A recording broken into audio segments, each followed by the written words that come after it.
Fala, minha diretoria. Bom, eu quero falar sobre Atlético Mineiro e Vasco e não especificamente sobre o jogo, mas por que eu gosto da figura do Vanderlei Luxemburgo. Às vezes o pessoal fala, pô, mas o Luxemburgo é isso, é aquilo e tal. Primeiro assim, eu uso o mesmo critério usado por alguns políticos, por exemplo. A imprensa bate muito no Vanderlei Luxemburgo por não gostar dele. Isso é muito nítido, né? Especialmente a bancadinha lá da ESPN e tal. E como não gosta do cara, batem muito, então você tem que tirar uma dose grande do que você ouve contrário ao Vanderlei Luxemburgo, porque uma dose grande é obviamente mentira. Né? Quando você é inimigo da patota, você toma tiro sem saber às vezes de onde.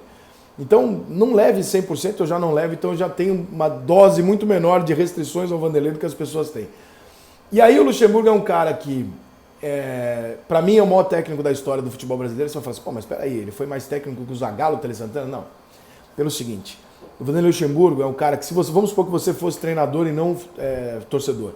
Você avalia quem que mudou a sua profissão, né? Você for médico, vai avaliar os maiores médicos, eu como jornalista, os principais jornalistas e tal, e é isso que você tem como referência. O Vanderlei Luxemburgo é o cara que todo treinador era um cara que era escolhido, ficava ali, dava preleção, camisa, tática, desenhava aqui e tal, tudo certo, segue o jogo. Isso era o treinador no futebol brasileiro. Quando aparece o Vanderlei Luxemburgo, aparece um sujeito de terno e gravata, com uma comissão técnica de 5, 6 caras, né? Diferenciado, com um programa de televisão, um programa de computador que passa na televisão no intervalo, com o editor de vídeo atrás do gol filmando, e a preleção do cara passa a ser brilhante, muito melhor que a dos outros. Cada 10 jogadores que trabalharam com o Vanderlei Luxemburgo, se você perguntar, 8 vão te dizer foi o melhor treinador que eu trabalhei na minha vida. Então quem transita no meio do futebol ouve muito isso não deve ser à toa. E o cara que pegou um salário e uma profissão que tinha um cargo aqui, o treinador de futebol ele é importante, ele ganha 70 mil, os jogadores ganham 150, 200, bom, então vai subir tudo, só que o treinador foi para 800, 900, 1 milhão. Então o Vanderlei é o cara que revolucionou essa porra toda no Brasil e ele merece carregar esse rótulo, ele merece carregar tudo isso. É o treinador brasileiro numa era moderna que chegou no Real Madrid. Não, o treinador brasileiro numa era moderna que chegou numa seleção brasileira.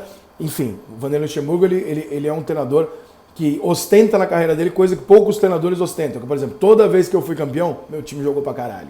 Eu nunca fui campeão mais ou menos. Nunca teve o luxa-ball. Nunca ninguém contestou a minha forma de jogar futebol. Eu sempre joguei futebol da maneira que vocês mais gostam. Sempre joguei futebol de uma maneira bonita, bem jogada, bem armada, caralho, e todo mundo aplaudiu e assistiu isso, aplaudindo os mais diversos times que ele tenha passado. Então o Vanderlei ele tem um mérito gigantesco que, infelizmente, por a gente ser brasileiro ter esse hábito de desmerecer as pessoas ao longo do tempo, a gente não dá ao Vanderlei o devido valor que ele merece. E nesse jogo aconteceu uma coisa muito engraçada. Pelo menos foi a explicação que eu ouvi, pode ser que não seja exatamente isso, mas em algum momento do jogo, o São Paulo teria virado pro Vanderlei e falado assim, ele tá olhando pra cá, não sei o que, o Vanderlei virou pra ele, vai tomar no teu cu, rapaz. Eu adorei isso, cara, eu adorei.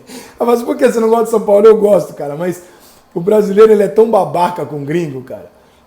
De maneira geral, a gente é tão mongoloide, a gente fica olhando pro gringo e fala, você é gringo, nossa, e aí, como é que é o mundo? Não, como se todo gringo fosse melhor que a gente. Que eu adorei, porque assim, cara, nessa relação Luxemburgo e São Paulo, se alguém tem que beijar o pé de alguém ali, você sabe quem é quem, né? Só na cabeça do Brasil, da imprensa esportiva brasileira, que o São Paulo é o pica, o Vanderlei Luxemburgo é o que não deu certo, o que não tá em boa fase e tal. O Vanderlei é muito maior que o São Paulo, mas assim, infinitamente maior. Como o caso Cudê e Muricy, que eu achei uma das coisas mais ridículas do mundo, o Cudê falou lá no Bem Amigos, falou, não, Muricy, você não precisa se apresentar, eu te conheço, eu sei quem você é, porra. E as pessoas, nossa, que humildade do Cudê. Ué?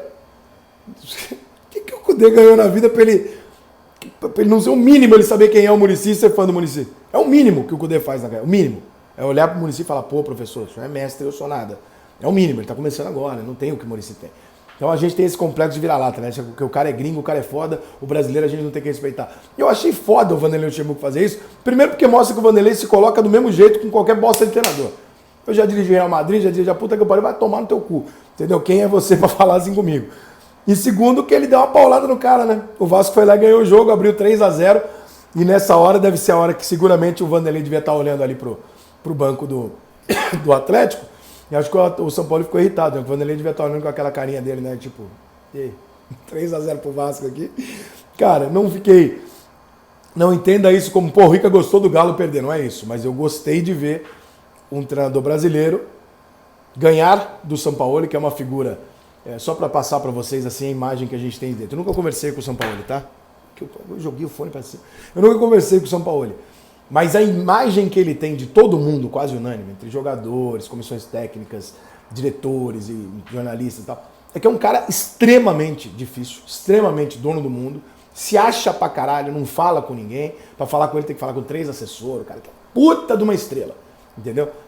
Eu adorei, porque a estrela ali é o Vanderlei, não é ele, cara, entendeu? E só num país como o Brasil a gente inverte as estrelas pra puxar saco de gringo, como a gente faz com alguma insistência no futebol. A vitória do Vasco foi merecida, a vitória do Vasco corrige o erro, né, contra o Coritiba em casa, porque qualquer vascaíno que fizesse as contas, evidentemente colocaria os 3 pontos contra o Coritiba, e talvez não colocasse contra o Galo, mas aqueles 3 do Curitiba estavam naquela continha ali, onde por 3 pontos, 2, 4 pontos o Vasco escaparia do rebaixamento.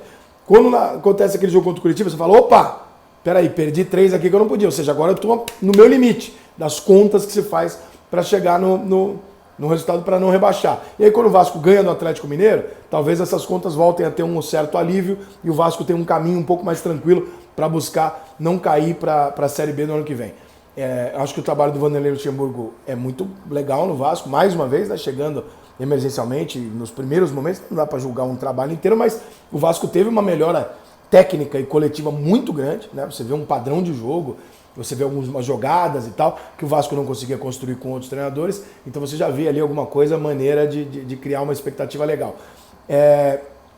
Claro que quando o Vanderlei deixou o Vasco, ele deixou pelo Palmeiras, que era um favorito a tudo, tal. Faz parte, eu não condeno, afinal de contas, esse time do Vanderlei Luxemburgo do Palmeiras, tanto ele acreditou que o time está na final da Copa do Brasil e da Libertadores, poderia ser ele lá, né? O que daria a ele, talvez, um status para encerrar a carreira ainda lá no alto. Então eu compreendo o Vanderlei Luxemburgo ter ido para o Palmeiras e acho que qualquer treinador naquele momento, sem receber, no Vasco, ano político, caralho, com o Palmeiras chamando, teria ido. Né? Então não vamos ser hipócritas, eu sei que tem um outro vascaíno que fica lá assim, mas foi embora. Não. Agora, nesse momento, talvez seja o momento do Vasco conseguir pegar o Vanderlei e falar, Vanderlei, agora vamos fazer um negócio de longo prazo? Vamos fazer um negócio maneiro? Então a gente já viu que você apaga o incêndio. Agora vamos fazer um negócio maneiro aqui para você, né? A torcida do Vasco gosta de você, embora seja um cara identificado com o Flamengo, né? Embora seja flamenguista declarado, isso já é raro, já é difícil. Porra, é muito maneiro, né? Tudo isso que está acontecendo com essa relação Vanderlei e Vasco pode ser a construção de um último grande feito do Vanderlei na carreira, e eu torço muito por isso, não só por ele, como pelo Vasco, porque são dois... o Vasco como instituição, né, e o Vanderlei como profissional são dois que precisam estar no alto e nunca contestados ou com aquela cara de não sei se vale a pena ou não. Valeu, rapaziada? Já baixou o futebol? Não? Então é agora, hein? Baixa aqui, ó, última coisinha aqui, primeiro link da descrição, pum, clicou, já sai do vídeo baixando o futebol para você ficar feliz. Melhor aplicativo que tem tudo que vocês imaginarem, cara. E notícias também, por exemplo, eu acabei de saber aqui que o Filipão deu ruim lá no Cruzeiro, hein? Se eu tivesse com o futebol, você já sabia.